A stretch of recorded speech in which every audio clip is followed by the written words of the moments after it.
तो last part के and में हमने देखा था कि यूनफे पर एक अटैकर ने हमला कर दिया था, पर वो अटैकर इतना ताकतवर नहीं था कि वो यूनफे को मार पाता और यूनफे उसे बड़ी आसानी से हरा देता है। उसके बाद वो बंदा अपनी जान बचाकर वहाँ से भाग जाता है, पर मिंग अपनी शैडो बटरफ्लाई उस बंदे के पीछे छोड़ देती है और मिंग की शैडो बटरफ्लाई उस बंदे का पता लगा लेती है, जिसके बाद यूनफे उस बटरफ्लाई की मदद से उस अटैकर को देखने लगते हैं। अब आगे तो इस एपिसोड की शुरुआत में हम उस बंदे को देखते हैं जिसने यूनफे पर हमला किया था। वो बंदा भागता हुआ एक गुफा तक पहुंच जाता है, तभी उसके सामने एक बंदा आता है। वो बंदा उसे बोलता है कि अंकल चैंग आपकी ये हालत किसने कर दी। फिर वो बंदा अपना मास्क निकालता है और हम देखते हैं कि वो कोई और नहीं बल्कि साउथ यान होता है। यूनफे उन शैडो बटरफ्लाई की मदद से उन्हें देख रहे होते हैं। फिर अंकल चैंग बोलता है कि ये बस मामूली चोटें हैं, मुझे कुछ नहीं हुआ है। जिस पर साउथ यान पूछता है कि आपको ये चोटें कैसे लगी, तो चैंग उसे बताता है कि मेरी यूनफे के साथ फाइट हो गई थी जिसमें मैं थोड़ा सा घायल हो गया। फिर साउथ यान पूछता है कि क्या उसके साथ उसके 2 साथी भी थे, जिस पर चैंग उसे मना करते हुए बोलता है कि यूनफे अकेला था। तो साउथ यान हैरान हुए बोलता है कि ये कैसे हो सकता है कि आप युआन डैन रिल्म के कल्टीवेटर है, वो आपको कैसे हरा सकता है। फिर चैंग उसे बताता है कि यूनफे डान युआन डान रिल्म तक पहुंच गया है, मैंने कभी नहीं सोचा था कि वो इतना ज्यादा ताकतवर होगा और उसके पास एक पावरफुल शॉट भी है जिसकी पावर फैंग की हेवनली शॉट के बराबर है। तो साउथ यान बोलता है कि वाकई में वो लड़का बहुत ज्यादा पावरफुल है। इसके बाद चैंग साउथ यान से बोलता है कि अब तुम आगे क्या करने वाले हो। इसके बाद वो किसी को मैसेज भेजकर यूनफे के बारे में बताने की बात करते हैं। इसके बाद साउथ यान चैंग से बोलता है कि मुझे एक काम है, तब तक आप यहाँ खुद की चोटों को ठीक करिए। फिर हम यूनफे और उसके साथियों को देखते हैं। यहाँ डुआन वुचैन बोलता है कि हमने सोचा नहीं था कि साउथ यान उस बंदे के साथ मिला होगा। फिर मिंग बोलती है लगता है उसने हमें पहचान लिया था जब हमारे इमोर्टल वैली लोगों के साथ बहस हो गई थी।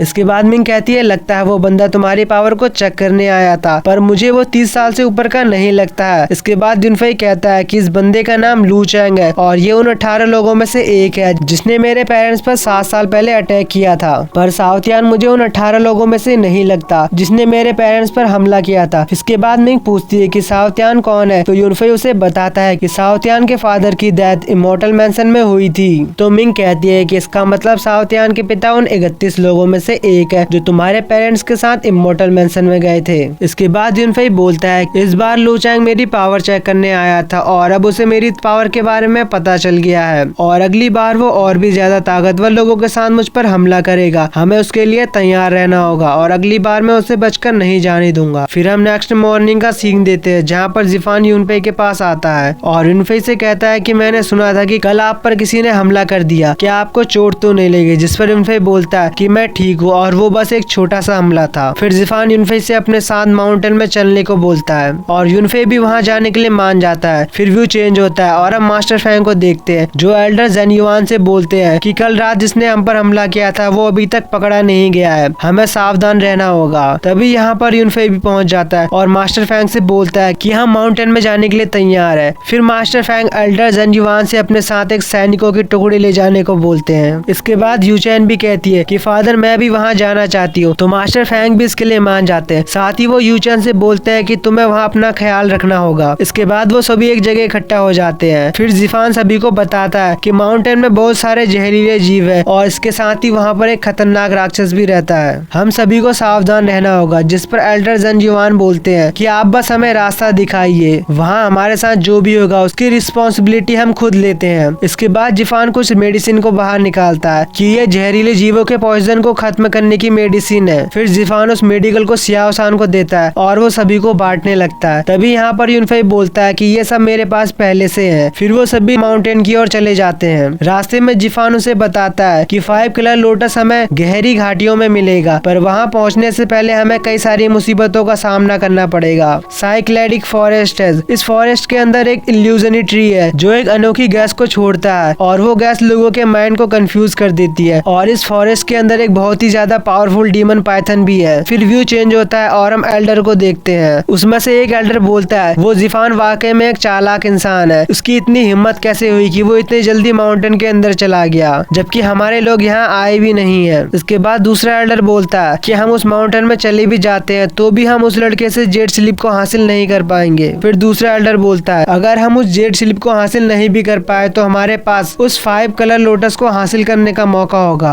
अगर हम उस 5 कलर लोटस को हासिल कर पाते हैं तो इसके बदले में हम फैंग की हेवनली स्वॉर्ड ले सकते हैं। फिर वो सभी भी माउंटेन के अंदर चले जाते हैं। इसके बाद हम गोंगसुन को देखते हैं। गोंगसुन के साथ वाला बंदा बोलता है कि वे सभी लोग माउंटेन के अंदर जा चुके हैं। इसके बाद गोंगसुन बोलता है कि मैं आज उस डॉक्टर को नहीं छोड़ूंगा, मैं मेडिसिन किंग का सबसे बड़ा ग्रैंडसन हूँ। इसके बावजूद उसकी इतनी हिम्मत कैसे हुई कि वो मेरी बेइज्जती कर पाएगा। और फिर गोंगसुन भी यूनफे से बदला लेने के लिए उस माउंटेन के अंदर चला जाता है। इसके बाद हम सुई और ज्यूसी को देखते हैं। सुई ज्यूसी से बोलती है कि प्रिंसेस यूनफे माउंटेन में आ गया, क्या हम उससे मिलने के लिए जा रहे हैं। जिस पर ज्यूसी कहती है कि हम उससे मिलने नहीं जा रहे हैं, हमें बस शैडो की तरह उसका पीछा करना है। फिर ज्यूसी अपने वेपन को बाहर निकालती है और एक टेक्निक परफॉर्म करने लगती है और उसके वेपन से ग्रीन कलर का ऑरा चारों तरफ फैलने लगता है। फिर व्यू चेंज होता है और हम यूनफे और उसके साथियों को देखते हैं जो घने जंगल की तरफ जा रहे थे और साथ ही वो जंगल बहुत ही ज्यादा भयानक दिख रहा था। अब जिफान उसे रोकते हुए सभी को बताता है साइक्लेडिक फॉरेस्ट में एंटर करने वाले हैं। तभी यूचन कहती है कि मैं इस फॉरेस्ट की एनर्जी को महसूस कर सकती हूँ, मुझे ऐसा लगता है कि लाखों आंखें बस मुझे ही घूर रही है। इसके बाद जिफान उन्हें बताता है कि इस फॉरेस्ट के पेड़ जो गैस छोड़ते हैं, हमें उनसे बचकर रहना होगा, वरना वो सभी तुम्हारे माइंड को इल्यूजन में डाल सकते हैं। इसके बाद जिफान बताता है कि 3 साल पहले स्वानत्यान सेक्ट के बहुत सारे वॉरियर जो जुआनडान रेल में थे इस फॉरेस्ट के अंदर गए थे और उसमें से बहुत सारे लोग इस फॉरेस्ट के अंदर मारे गए थे, इसलिए हमें उन पेड़ों से बचकर रहना होगा। इसके बाद यूचन बोलती है कि आपके पास इससे बचने का कोई उपाय है। फिर जिफान एक मेडिसिन को बाहर निकाल कर बताता है कि ये मेरे ग्रैंडफादर की बनाई हुई हार्ट क्लीनिंग पिल्स है जो तुम्हें इल्यूजन से बचने में मदद करेगी, पर तुम्हें फॉरेस्ट की एविल स्पिरिट से सावधान रहना होगा। अगर आप पर कोई प्रॉब्लम आती है तो आप मेरे पास आ जाना। जिस पर यूचन जिफान का शुक्रिया अदा करती है और उस पिल को खा लेती है। इसके बाद वो सभी उस फॉरेस्ट के अंदर जाने लगते हैं और इसी के साथ ये पार्ट यहीं पर एंड हो जाता है।